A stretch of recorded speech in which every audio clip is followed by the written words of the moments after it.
सम्मानित साथियों, नमो बुद्धाय, जय भीम। आज के अंबेडकर संदेश में आपका हार्दिक स्वागत है। आज के अंबेडकर संदेश में खासकर सरकारी शिक्षक, कर्मचारी, अधिकारी इस बात पर जरूर गौर करें कि आखिर बाबा साहब ने वेतन, पेंशन, अन्य सुविधाओं पर बाबा साहब के जो क्रांतिकारी विचार हैं वो हर अंबेडकरवादी को, हर सरकारी शिक्षक, कर्मचारी, अधिकारी को जानना चाहिए कि आखिर बाबा साहब के उस दौरान यानी कि 1930, 31, 32 जब गोलमेज सम्मेलन चल रहा था, गोलमेज सम्मेलन में एक समिति बनी थी, उप समिति संख्या 8, जो सेवाओं से संबंधित थी।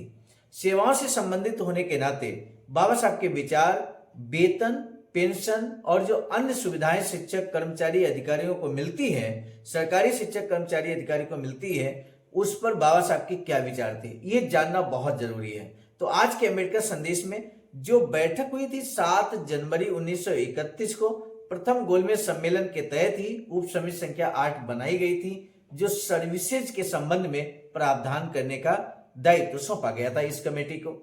तो आज बाबा साहब के विचारों को हम जरूर जानेंगे, लेकिन उससे पहले एक बड़ी महत्वपूर्ण जानकारी हम आपके लिए साझा करना चाह रहे हैं, आपसे साझा करना चाह रहे हैं। वो ये कि अंबेडकर संदेश आवाज का ऑफिशियल यूट्यूब चैनल पर नियमित सुबह आपको मिल जाता है। सामान्य साथियों, इसके साथ ही साथ हम आपको बता दें, आवाज का अर्थात अखिल भारतीय अनुसूचित जाति जनजाति कर्मचारी कल्याण एसोसिएशन आवाज का नई दिल्ली, चूंकि एक संगठन है, संगठन की विभिन्न गतिविधियां, विभिन्न सांस्कृतिक कार्यक्रम, विभिन्न सेमिनार, महासम्मेलन आदि का आयोजन, ज्ञापन आदि के कार्यक्रम का आयोजन लगातार होता रहता है। ऐसे में रचनात्मक कार्य अंबेडकर संदेश आवाज का ऑफिशियल यूट्यूब चैनल पर नियमित आपको मिलता रहेगा। लेकिन इस तरह की जो आवाज का संगठनात्मक जो सांस्कृतिक कार्यक्रम है या सम्मेलन है, ये जो कार्यक्रम होते हैं, इनके वीडियो आपको आवाज का ऑफिशियल पर मिलेगा। तो कहीं ना कहीं आप इस भ्रम में पड़ जाएंगे कि आखिर अंबेडकर संदेश के लिए हम आवाज का ऑफिशियल पर आए या इन खबरों के लिए। तो उस तरह की न्यूज प्राप्त करने के लिए हमने एक अलग चैनल, आवाज का न्यूज चैनल बनाया है, जो 4 नवंबर 2025 को लॉन्च कर दिया गया है। और ऐसे में अब सारी खबरें, संगठनात्मक जो खबरें होंगी, अंबेडकर मिशन की न्यूज होंगी, वो आवाज का न्यूज पर आपको मिलेंगी। हमारा आपसे निवेदन है, डिस्क्रिप्शन में हम लिंक दे रहे हैं, वहां से आप आवाज का न्यूज चैनल को सब्सक्राइब कर सकते हैं। हमारा विशेष निवेदन आपसे है कि आप जिस तरह से आवाज का ऑफिशियल यूट्यूब चैनल को अपना प्यार, स्नेह देते आ रहे हैं, दे रहे हैं, उसी तरह से आवाज का न्यूज चैनल को भी अपना स्नेह जरूर दीजिए। अब शुरू करते हैं आज का अंबेडकर संदेश। डॉक्टर अंबेडकर कहते हैं, दूसरी बैठक 7 जनवरी 1931 को होती है, जिस पर बाबा साहब कहते हैं कि जिस एक बात पर मैं समझता हूं कि इस उपसमिति को विचार करना है, वह यह है कि क्या भारतीयकरण की इस प्रक्रिया में भावी लोक सेवा में वेतन, पेंशन और अन्य सुविधाओं को लेकर भारतीयों और यूरोपियों में किसी प्रकार का विभेद रखा जाएगा। मेरे विचार से इस मुद्दे पर इस उप समिति को अवश्य विचार करना चाहिए। इसलिए मैं इस पैराग्राफ में ये जोड़ देना चाहता हूं कि क्या वेतन, पेंशन और अन्य सुविधाओं के मामले में भारतीय मूल और यूरोपीय मूल में समानता होगी। अध्यक्ष महोदय कहते हैं हम इसका ध्यान रखेंगे, यानी कि वेतन, पेंशन और अन्य सुविधाओं को लेकर बाबा साहब की बात को अध्यक्ष महोदय, अध्यक्ष यानी कि उप समिति संख्या 8 के कमेटी के जो अध्यक्ष हैं, उन्होंने बाबा साहब को आश्वस्त किया कि हम आपकी बात का विशेष ध्यान रखेंगे।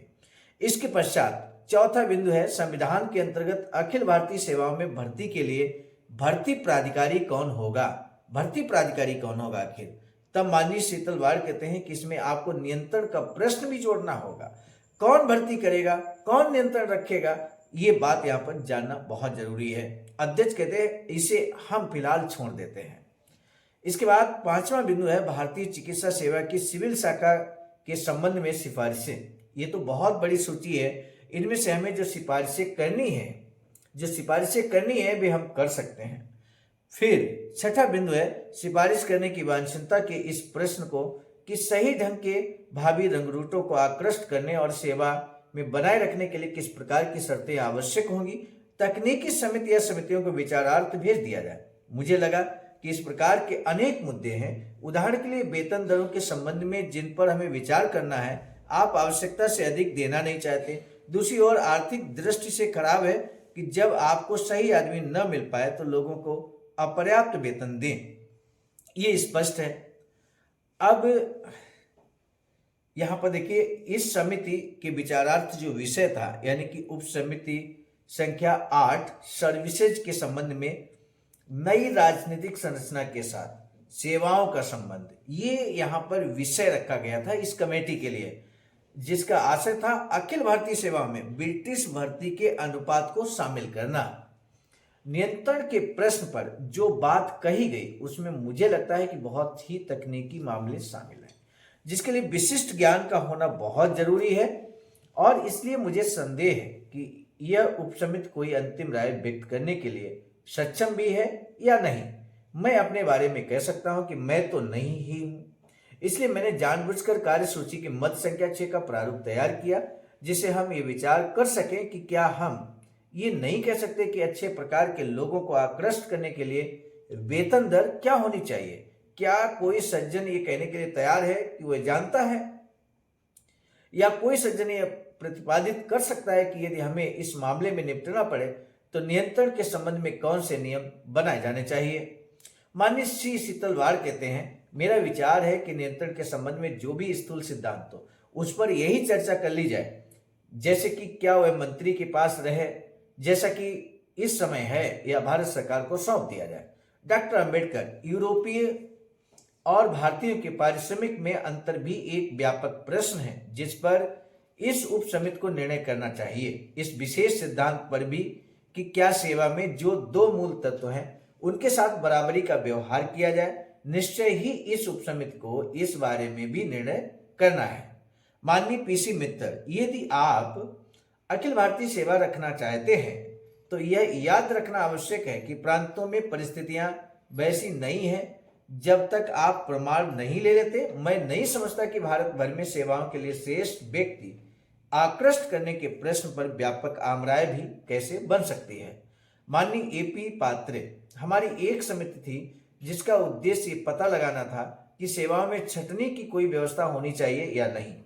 यह एक अति स्वतंत्र समिति थी, लेकिन जिस परिणाम पर वह पहुंची वह यह था कि वेतन की दरों को वास्तव में कुछ हद तक बढ़ा देना चाहिए। मैं समझता हूं कि इस प्रश्न पर किसी स्वतंत्र समिति को विचार करना चाहिए। हम में से कुछ जो यद्यपि भारतीयकरण के प्रबल समर्थक हैं, यह महसूस करते हैं कि हमारे अपने देश के हित में भारतीय अधिकारियों के वेतन में कुछ मितव्ययिता बरती जानी चाहिए, लेकिन इसके साथ ही ऐसे अधिकारियों के लिए पर्याप्त आकर्षण भी होना चाहिए ताकि वे देश में अपनी स्थिति और प्रतिष्ठा को बनाए रखने में समर्थ हो सकें और स्वयं को प्रलोभन से बचा सकें। यह प्रश्न कि अच्छे लोगों को सेवा में रखने के लिए कौन सा वेतन मान पर्याप्त होगा, ऐसा मामला नहीं है जिसका तत्काल निश्चय किया जा सके। इस पर तो बहुत सावधानी पूर्वक विचार करना होगा।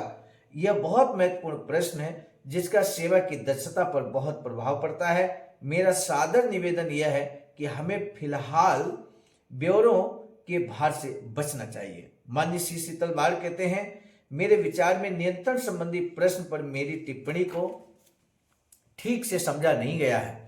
मैं तो केवल ये कहना चाहता था कि मोटे तौर पर एक सिद्धांत तय हो जाए कि नियंत्रण व्हाइट हॉल में रहेगा या भारत में, यानी कि भारतीय लोग नियंत्रण करेंगे, या व्हाइट हॉल यानी कि लंदन से ये गवर्न होगा। तब डॉक्टर अंबेडकर कहते हैं, मैं आपका ध्यान लंका आयोग की रिपोर्ट की ओर दिलाना चाहता हूं। आखिर लंका आयोग क्या है, क्या रिपोर्ट प्रस्तुत की है, क्या सिफारिश लंका आयोग ने की है। तब यहाँ पर भाषा लिखते हैं, बोलते हैं कि जिसने इस व्यापक सिद्धांत की सिफारिश की थी कि लंका के निवासियों और अन्य लोगों के बीच वेतन में अंतर होना चाहिए। लंका के निवासियों और अन्य लोगों के बीच वेतन में अंतर होना चाहिए, ये सिफारिश किसने की थी? लंका आयोग ने की थी। ये बात भाषा ने बताई। अध्यक्ष महोदय कहते हैं, यदि कार्यसूची की मत संख्या 6 के अंत में यह हो और यदि ऐसा है तो क्या इस प्रकार की समितियों के मार्गदर्शन के लिए कोई निश्चित सिफारिश की जानी चाहिए तो समस्या हल हो सकती है। लॉर्ड जेटलैंड कहते हैं, जिस प्रश्न पर माननीय श्री शीतलवाड़ चर्चा करना चाहते हैं वह मत संख्या 4 में उठाया जाएगा। नियंत्रण भर्ती प्राधिकारी के हाथ में होगा, यानी कि नियंत्रण भर्ती प्राधिकारी के हाथ में होगा। अध्यक्ष महोदय कहते हैं, हम मत संख्या 4 में यह क्यों न जोड़ दें और नियंत्रण के संबंध में जो भी सामान्य सिफारिशें की जाए। मैं लॉर्ड जेटलैंड से सहमत हूं कि इनमें से प्रत्येक एक दूसरे का परिणाम है। नियंत्रण भर्ती प्राधिकारी के हाथ में होगा। क्या आप डॉक्टर अंबेडकर की बात मानने के लिए मत संख्या 6 में ये जोड़ना चाहेंगे? और यदि ऐसा हो तो क्या ऐसी समितियों के मार्गदर्शन के लिए कुछ निश्चित सिफारिशें की जानी चाहिए? तो सामान्य साथियों, आज के अंबेडकर संदेश में किस तरह से डिस्कशन हो रहा है? प्रथम गोलमेज सम्मेलन में उप समिति संख्या 8 जो बनाई गई थी वो सर्विसेज के संबंध में प्रावधान करने के लिए बनाई गई थी। आपको मालूम है प्रथम द्वितीय तृतीय गोलमेज सम्मेलन में भारत सरकार अधिनियम 1935 जो लागू हुआ इस देश के अंदर, भारत सरकार अधिनियम बनाने के लिए ये गोलमेज सम्मेलन और सभी समुदायों को प्रतिनिधित्व देने के लिए सभी समुदायों को बुलाया गया, उनके प्रतिनिधियों को, नेतृत्वकर्ताओं को बुलाया गया। बाबा साहब दलितों की तरफ से नेतृत्व कर रहे हैं। तो ऐसे में उप समिति संख्या 8 जो सर्विसेज से संबंधित है, वेतन भत्ते और पेंशन से संबंधित बात है, क्योंकि यहां लंबा डिस्कशन होता है इस कमेटी के तहत। 7 जनवरी को दूसरी बैठक होती है 1931 में, 8 जनवरी 1931 को तीसरी बैठक होती है और हम आपको बता देते हैं इसके बाद चौथी बैठक 9 जनवरी 1931 को होती है। लगातार ये जनवरी में मीटिंग हो रही। 5वीं बैठक 12 जनवरी 1931 को, छठी बैठक 13 जनवरी 1931 को होती है। और इस तरह से इन मीटिंग्स के जरिए यहाँ पर तय हो जाता कि भारत में जब भारत को आज़ाद किया जाएगा, भारत में भारतीय संविधान जब लागू होगा तो वहाँ पर वेतन भत्ते और पेंशन की क्या सुविधा शिक्षक, कर्मचारी, अधिकारियों को दी जाएगी। इस संबंध में प्रावधान करने के लिए उप समिति संख्या 8 बनाई गई थी, जिस पर यहाँ पर डिस्कशन चल रहा है, विचार चल रहा है। डिस्कशन का कुछ अंश आपने आज के अंबेडकर संदेश में सुना है। सामान्य साथियों, एक बार पुनः निवेदन हमारा आपसे है कि जो नया चैनल आवाज का न्यूज चैनल हमने बनाया है, जिसमें आवाज का से जुड़ी आवाज का बीबी, रमा, आईडासा जो अनुषंगिक संगठन है आवाज का के, उसके तहत होने वाले सभी कार्यक्रमों की हूबहू प्रस्तुतिकरण हम आपके समक्ष करने वाले हैं और महत्वपूर्ण खबरें हम आप तक नियमित प्रस्तुत करेंगे। इसलिए आवाज का न्यूज चैनल को आप सब्सक्राइब जरूर कर लीजिएगा। सामान्य साथियों, ये हमारा विशेष निवेदन आपसे है। और वहां पर एक वीडियो हम अपलोड कर चुके हैं 4 नवंबर 2025 को, जो पहला वीडियो है, पहले वीडियो को देखना ना भूलिएगा। आज के अंबेडकर संदेश का जो महत्वपूर्ण प्रश्न है वो लंका आयोग की सिफारिश क्या थी, ये आपको बताना है। इसी के साथ दीजिए इजाजत। आप सभी को सादर नमो बुद्धाय, जय भीम। सामान्य साथियों, यदि आप हमारे इस चैनल आवाज का ऑफिशियल, जिस पर नियमित सुबह 5 बजे डॉक्टर अंबेडकर संदेश आपको मिलता है, आप हमारे इस चैनल को सपोर्ट करना चाहते हैं तो हमारा आपसे निवेदन है कि आप हमारे इस चैनल को सब्सक्राइब कर लें, वीडियो को शेयर, लाइक, कमेंट जरूर करें। सामान्य साथियों, हम एक महत्वपूर्ण बात बताना उचित समझते हैं। बाबा साहब की अधूरी इच्छा के अनुरूप एक वैचारिक सेंटर निर्माणाधीन है सारनाथ वाराणसी में, जहां पर 14,000 स्क्वायर फीट जमीन परचेज कर ली गई है ring road, green city, Faridpur, Sarnath में। वैचारिक सेंटर के प्रशासनिक ब्लॉक का निर्माण कार्य कंप्लीट हो चुका है। शानदार बेहतरीन प्रशासनिक ब्लॉक का निर्माण पूर्ण हो चुका है। आगे अब मुख्य भवन को बनाने की बारी हम सबकी है और इस हेतु आप दिए गए अकाउंट नंबर पर अपना अमूल्य योगदान कर सकते हैं। आज का अंबेडकर संदेश हम लेकर उपस्थित हुए थे मिशन नायक बुद्ध मित्र मुसाफिर सर, राष्ट्रीय अध्यक्ष आवाज का, नई दिल्ली की प्रेरणा में, और प्रस्तुतकर्ता के रूप में मैं स्वयं सर्वजीत आर्य, राष्ट्रीय मीडिया प्रभारी, IIT सेल आवाज का, नई दिल्ली। मिलेंगे नए डॉक्टर अंबेडकर संदेश में, तब तक दीजिए इजाजत। आप सभी को सादर नमो बुद्धाय, जय।